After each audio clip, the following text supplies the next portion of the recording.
ஓம் சாய்ராம். சாய்பாபா இளம் பருவத்தில் தமது தலையில் முடி வளர்த்திருந்தார்.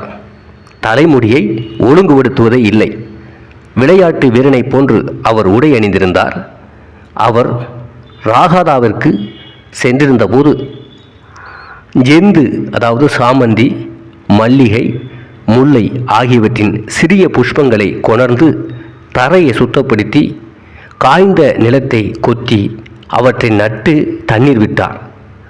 வாமன் தாத்தியா என்னும் ஓர் அடியவர் அவருக்கு தினந்தோறும் 2 பானைகள் கொடுத்தார். அவற்றை கொண்டு பாபா தனது செடிகளுக்கு தண்ணீர் விடுவது வழக்கம். கிணற்றிலிருந்து நீர் இறைத்து மண் குடங்களை தாமே தோளில் தூக்கி செல்வார்.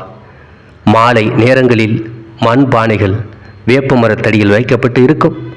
அவை வெறும் பச்சை மண்ணால் செய்யப்பட்டு சுடப்படாத காரணத்தால் அங்கன வைக்கப்பட்ட உடனேயே உடைந்துவிடும். அடுத்த நாள் தாத்தியா வேறு 2 புது பானைகள் கொடுப்பார்.